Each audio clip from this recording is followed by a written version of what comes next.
A date which will live in infamy. Both of those projects, initiatives, got off the ground because of the Ger. The 11 Olympic team members slain in West Germany. The Olympic Games. Zugerechtbare Brüder in Amerika. Vertraut und Schabbat, es ist Gitter. Out of the 24 who were killed were Americans who had come to learn in Hebron. I say 1 million Jewish children who were made to be Katnusot.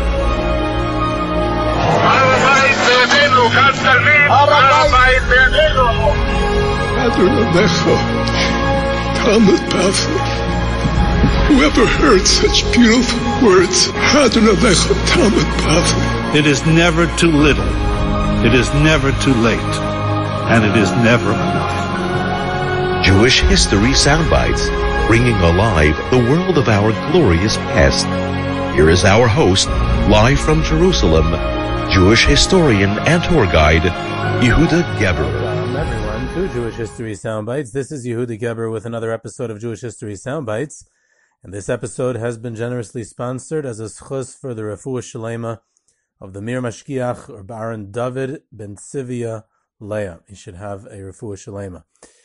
I want to mention also that a couple of family Hanukkah parties have already booked virtual tours, an exciting addition for your Hanukkah, and there are a few nights left, slots left. So if you want to enhance your Hanukkah party, so be in touch with me. We can have an exciting virtual tour to add to the fun of Hanukkah. So virtual tours, so be in touch with me about sponsorships, lectures, and all of those kind of things.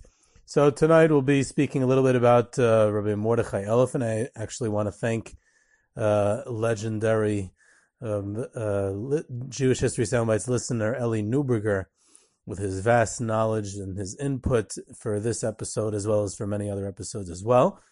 Before I get to Mordechai Elefant of the ITRI Yeshiva, there's been a lot, last several months, there's been a lot of feedback of some time about our audio intro. It seems to be very popular. The nice historical audio clips collection that it opens up every episode of Jewish History Soundbites. There's been many requests to provide the historical background of the different components of the audio. So what I've decided to do is do a short review of 2 or 3 of them at the beginning of the next several episodes. So over the next 4 or 5 episodes, we'll be able to get a little bit of a background to the intro before we get into the topic at hand. So we'll start from the beginning this time. We'll do just the first couple of clips from the audio, and we'll cover it over the next few episodes. The first one, it opens up with David ben Gurion reading the Declaration of Independence, the founding of the State of Israel, and takes place on May 14th, 1948. Definitely whether you're Zionist or not, it's definitely a momentous occasion, a historical moment. It took place in the Tel Aviv Museum, which today it's Independence Hall in Tel Aviv, and on May 14th, 1948, the day after the British mandate ended, and they were preparing for it beforehand. The Minhelet Ha'am, which was something like, a people's administration that convened to vote should they declare independence or not, because maybe they'll just accept a truce, some sort of, division, international, oversight, whatever it was. There was 13 members of the Minhelet Ha'am. 3 were not around. 2 of them were in besieged Yerushalayim, Leib Maimon and Yitzchak Greenbaum. The third one, Itamar Levine, the Gerer representative, was in the United States. So the 10 remaining ones in Tel Aviv voted on a 6-4 vote to declare the State of Israel. And that's why the state was declared. 3 or 4 lawyers in the JNF building, the Jewish National Fund building in Tel Aviv, wrote up the text. And in fact, there was a question of whether to mention God's name in the Declaration of Independence, and that became a contentious issue.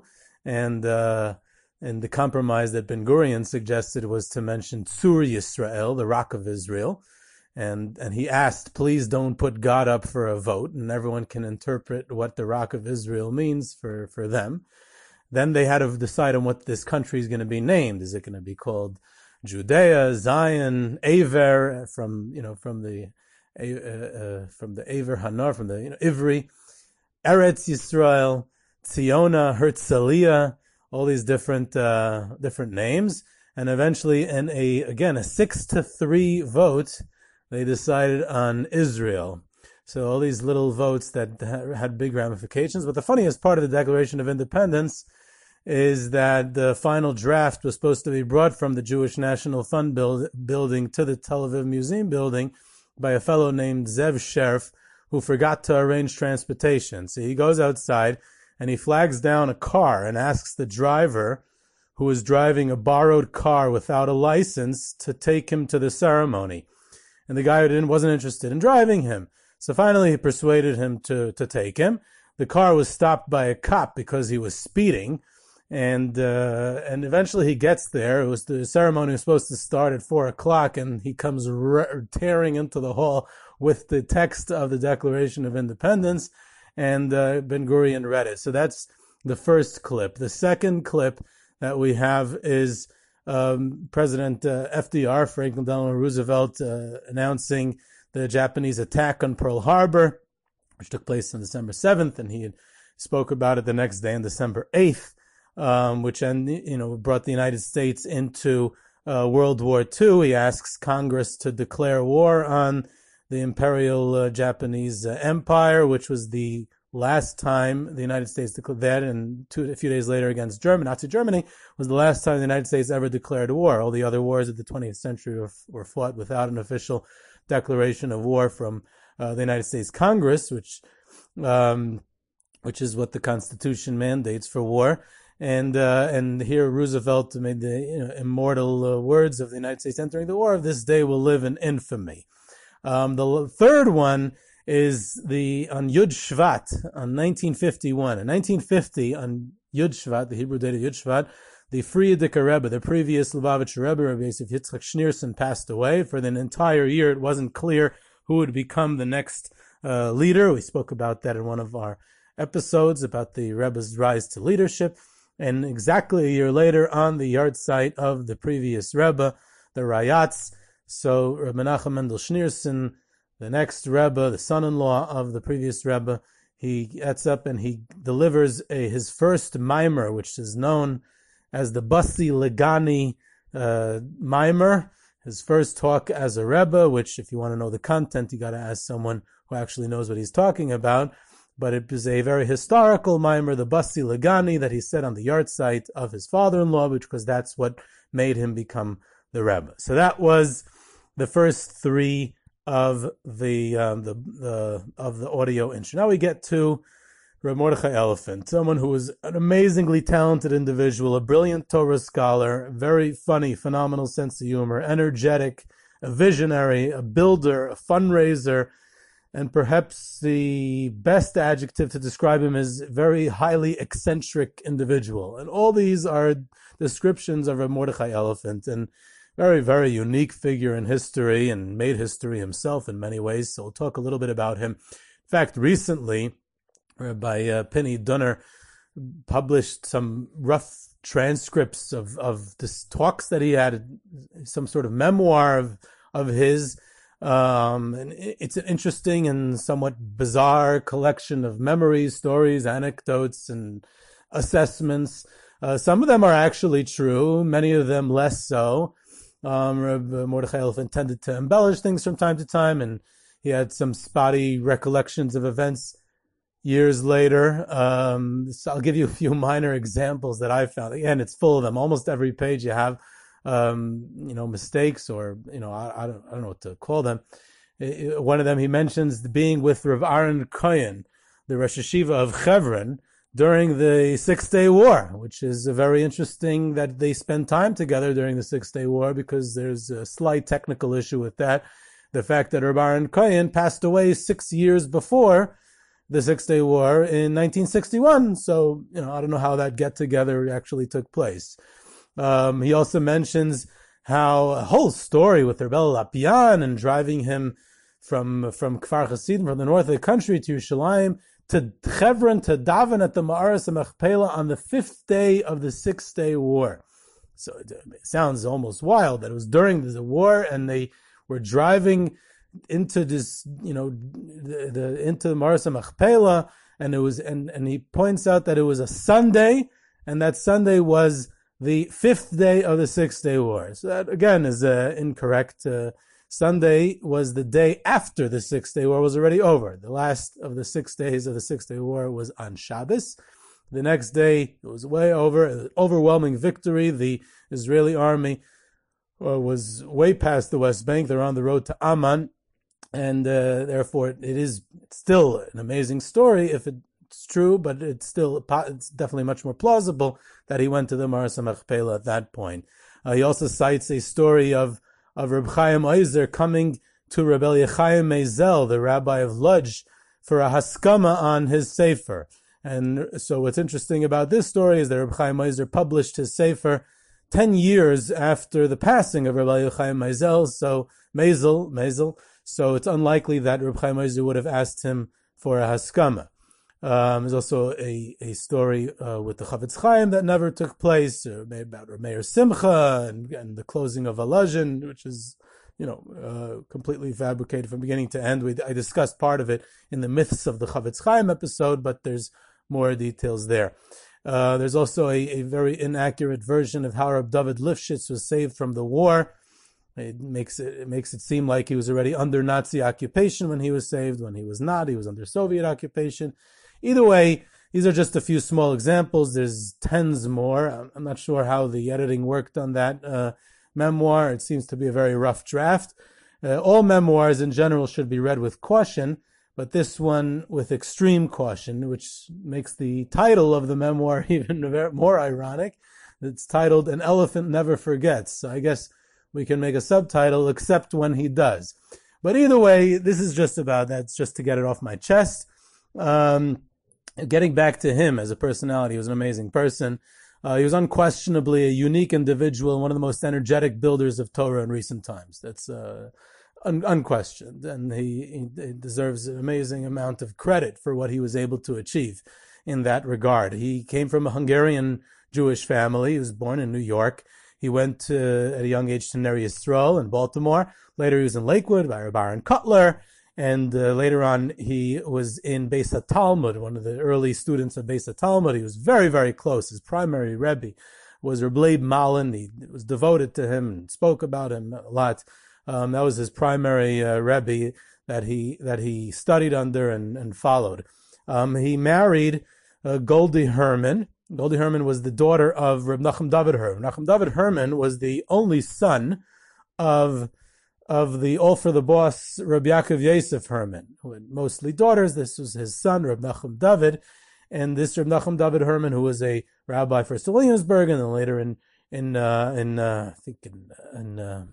East New York, one of those Brooklyn neighbors, I forget which, and he later moved to Israel. So he had two children, a son who also moved to Israel. He was an educator here, an important educator in North and in Yerushalayim, and then this daughter, Goldie Herman, who married Rabbi Mordechai Elefant.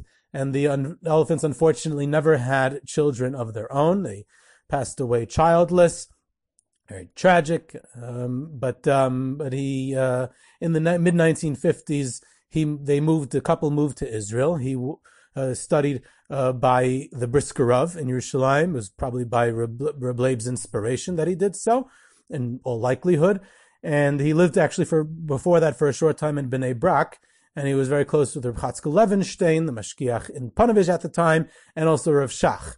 He developed a lifelong friendship, an interesting relationship that the two of them had with Rav Shach. The truth is that it seems that he was close with everyone. He was very good with everyone. He had a relationship with almost an endless list of close acquaintances that he had with the Torah leaders of his day.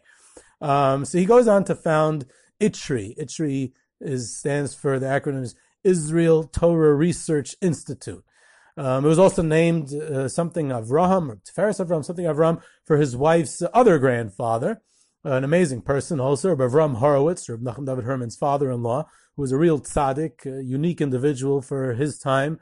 And later on, it was when Rabbi Elefant himself passed away in 2009, it was renamed in his own memory, Zahav Mordechai, which is also happened to be the name of his Sfarim. And aside for everything, all of his other accomplishments, he was a tremendous Torah scholar, especially an expert in Kodshim, but he was in all areas, a tremendous Torah scholar. So Itri was originally a kollel in the Romema neighborhood in Yerushalayim, and he later managed to finagle a piece of property in the Beit Safafa area near Talpiot in Yerushalayim. The Beit Safafa was a Palestinian village that was captured in East Jerusalem, that was near East Jerusalem, that was captured by the Israeli army during the 6-Day War. And he was close with Moshe Dayan, and he was close with everybody. And Moshe Dayan and Teddy Kolek, the mayor of Yerushalayim at the time, Moshe Dayan was the Minister of Defense, obviously, in the time of the 6-Day War, and he was able to get this piece of property for them. It was formerly a British mandatory, from the time of the British mandated hospital, and the campus he was able to get it for his yeshiva. Before the yeshiva was ready, it was actually housed in another part of East Jerusalem, in a place called the Orient House, for several months. And it's ironic that with Itri, everything's got to be something unique and different than anything you could imagine. What's the Orient House? This is an ancient building deep in East Jerusalem, and it was formerly a hotel. Among its prestigious guests in the early part of the 20th century was Kaiser Wilhelm II of Germany. And following Itri's short stop there for a few months, later on, it became about 10, 20 years later, became a local headquarters of the PLO in Yerushalayim. And it was a major political issue in the 1990s. So go figure. So Itri's in between those events too. He has major connections. Rabbi Mordechai Elefant has major connections with all Israeli politicians, with Ben Gurion himself, with Moshe Dayan, I mentioned, Golda Meir, Teddy Kolek, the mayor of Yerushalayim, Yitzchak Rabin. Pinchas Sapir was the legendary minister of finance in early years of the State of Israel. The story of the State of Israel's economy in the 1950s cannot be told without the name Pinchas Sapir, who was called the economic czar, ironically, of the country then. That's a different story. He was close with American politicians, Vice President Hubert Humphrey, later on Gerald Ford, earlier on Harry Truman, Ronald Reagan, and world leaders. Believe it or not, he had a relationship with Muammar Gaddafi. He met him at least once, and Pope John Paul II. So he was with everyone. He managed to get around to everyone and anywhere. In fact, Ben Gurion once asked him, you have this yeshiva in Israel, and ITRI stands for Israel Torah Research Institute. It's English. If you have a yeshiva in Israel, then it should have a Hebrew name. And he said to Ben Gurion, he says, because that's where the money is. The money's in English, not in Hebrew. Very blunt and straight to the point.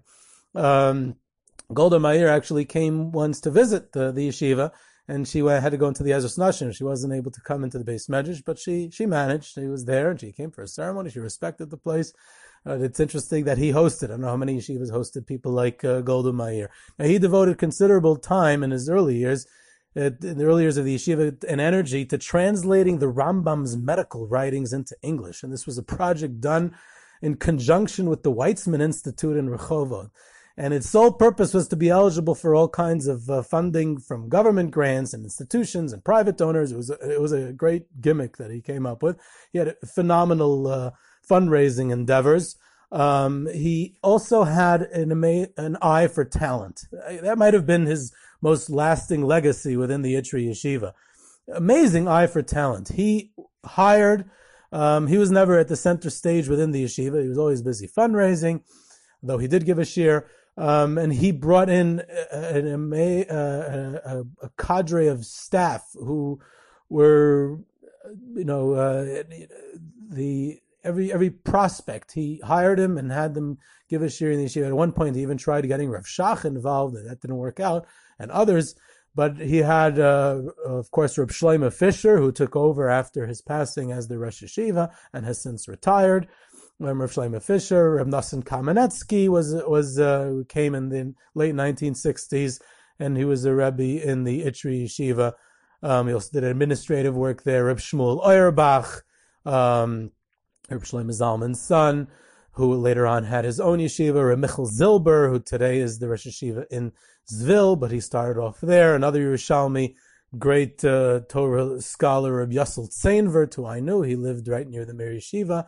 Rafal Wechselbaum, Reb Beryl Eichenstein. Even Reb Simcha Zissel, bride from Chevron, would stop by every once in a while. Reb Tzvika Shalevsky was the Rosh Yeshiva in the Chadera branch of ITRI for a period of time. Reb Mordechai Elefant was close friends with Reb Nachum Partzovich and knew his father-in-law, the Rosh Yeshiva, the Mir Reb Chaim Shmulevitz, and he would try to have them come and give a shiur occasionally, every once in a while as well.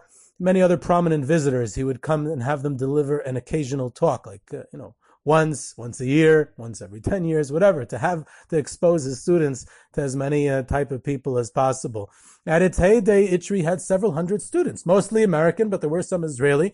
The shiurim were in Hebrew, which was a bit of a novelty because a lot of the Rebbeim there were Yerushalmi, and you would assume that in the 1960s, a lot of the Americans would have preferred Yiddish, or would have simply known Yiddish better. And this was a yeshiva that had all the shiurim in Hebrew.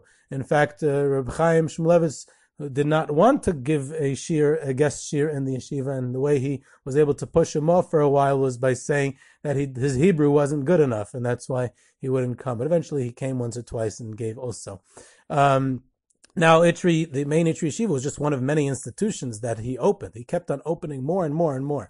Like I said, he started off in Romema with a kollel, and later on in Beit Safafa was a yeshiva, a large yeshiva. There were several branches of elementary schools, other branches of the yeshiva high schools. He started chapels for American students coming to study in Israel. He started a seminary for girls. He had the branch of the ITRI Yeshiva in Chadera. He started Sephardic schools, several branches in Netanya and Beit Shemesh. He started schools for immigrants from the former Soviet Union. He started yeshivas for Balei Tshuva. He started schools for Americans coming to study in Israel. He inspired an alumnus of ITRI, Reb Chaim Bravender, to open his institutions for Americans, which is still around still today. Reb Mordechai Elefant even had a group of ganim, of kindergartens and youth centers in Yafo. Yafo, talking about a suburb of Tel Aviv, lower on the socioeconomic scale, and he's going there to, of all places, and opening kindergartens and youth group centers for after-school activities. I mean, the scope of the institutions that he opened is simply mind-boggling. Perhaps the most interesting branch of ITRI, actually, is not even in Israel. It's the Shar HaTorah Yeshiva in Queens. Is a branch of ITRI Yeshiva. Reb Sholem Spitz, the Rosh Yeshiva and founder of Shara Torah, together with Reb Kalman Epstein, is a student of Reb Mordechai Elefant, and he founded the yeshiva at his behest in the 1970s. And it definitely was, I don't know if it still is, I'm not aware, but it definitely was, when it was founded, an official branch of ITRI. And it was only named for the Grodny Yeshiva of Reb Shimon Shkop. So, if we think about it, and I don't know if our Shar HaTorah listeners would be so excited to hear this, but in reality, the Shar HaTorah Yeshiva has more in common with a gan in Yafo, the kindergarten in Yafo, than with Reb Shimon Shkop's Yeshiva in Grodna, ironically. And Mordechai Elefant was a master fundraiser from everyone, from governments, from foundations, from secular Jews, from non-Jews. There was a Polish Holocaust survivor from Bialystok that he had a long-term relationship with, that he would go visit, and he convinced him to support his many endeavors. He and his wife, Goldie Herman Elefant, would go on fundraising trips herself. She would completely dedicated to the institutions, her husband's institutions, and they would cultivate these personal relationships that eventually would pay off. They would fundraise for all the various institutions. They would fundraise for students' personal needs, and, incredibly, they would often assist other yeshivas and other institutions with funding. He would literally go ahead and help out many, many yeshivas and other places of Torah around the world that had nothing to do with his yeshiva, and that's something that also he doesn't get enough credit for. Then he went ahead and decided to build a neighborhood. He built a housing development called Kiriyat Itri, right next to the Matisdorf neighborhood in Yerushalayim, right near Romema, where he originally was. And today it's the beginning of Rehov Sorotzkin, the area of 9, 11, and across the street, 12, 14, 16 Sorotzkin. It used to be the famous Sorotzkin post office used to be there. That was due to his influence also, that his Kiriyah, his little neighborhood, should have its own post office and its own little shopping center. It was all from Rabbi Mordechai Elefant. And the 9 Sorotzkin, the main building of this development, had a lot of celebrity residents. Of course, Rabbi Mordechai Elefant himself lived there, but also Rabbi Kotler lived there in his later years. Rabbi Tzion Abba Shaul, the Yeshiva of Parat Yosef, lived there. Rabbi Aharon Yafin from the Chevron Yeshiva, Meir Kahana lived there on Sorotzkin in Kiriyat Itri during his years in Israel. And Yibadul L'chaim, may be well, Rabbi Yitzchak Ezrachi still lives there. Also, Rabbi Nassim Kamenetsky was the Rebbe in Itri. He, of course, lived there as well. So he encouraged American families to make Aliyah. Interestingly enough, Rabbi Mordechai Elefant, when someone suspected him of Zionist leanings, so as a result of all his close affiliations with politicians and the chief rabbinate, so allegedly, I don't know, can't verify if this is actually true. Allegedly, Reb Leib Malin assured the critics that the only thing Reb Mordechai Elefant cared about was either Torah or fundraising. So it has nothing to do with ideology, any of these relationships that he's cultivating. Later, unfortunately, starting in the 1980s, and especially 1990s, they went into financial trouble, his institutions, and later there was a whole embezzlement scandal, very tragic, that it went spiraling down. A lot of the institutions either fell apart or became independent. The yeshiva itself got a bit smaller. It was very tragic that in his later years he had to, go through all those troubles with all this empire that he had built. There are many prominent alumni of the ITRI Yeshiva. I just want to mention a couple of them. First of all, Rabbi David Buchacera. After his family moved from Morocco to Israel in the 1960s, he studied at ITRI. Today, the whole world is taking helicopters and flying out to Nahariya and going up to get brachas and waiting online and giving money. Rabbi David Buchacera is a product of ITRI. It's just something to keep in mind. Another one is one of the biggest halachic poskim in the world, Rabbi Mordechai Rubin, who wrote the Archis Shabbos and is the rabbi of a very large and prominent shul in Har Nof, is a ITRI alumnus. That's just 2 examples. There is many more. And following Rabbi Mordechai Elefant's passing in 2009, Sir Reb Shlomo Fisher, who was also a really unique individual, a genius. I've heard him speak several occasions, and I didn't understand anything. And not that that's a proof that he's a genius, but he happens to be one. And he also has an interesting personality. He's a Yerushalmi Jew. His brother was Rabbi Yisrael Yaakov Fisher, who was on the Eda Charedis, and Rabbi Shlomo Fisher somehow straddles both worlds. He's good with everybody. And several others, along with Rabbi Shlomo Fisher, took over as the Rosh Yeshiva later on, and today the primary yeshiva is another alumnus, Rabbi Ari of Oizer, also of Har Nof. So that's a little bit about Rabbi Mordechai Elefant. This was Yehuda Geber with Jewish History Soundbites. You can reach me at yehuda@yehudageber.com for questions, comments, sources, tours, trips, virtual tours, sponsorships, lectures. You can subscribe to Jewish History Soundbites on Podbean or your favorite podcast platform. Follow us on Twitter at JSoundbites, and I hope you enjoyed.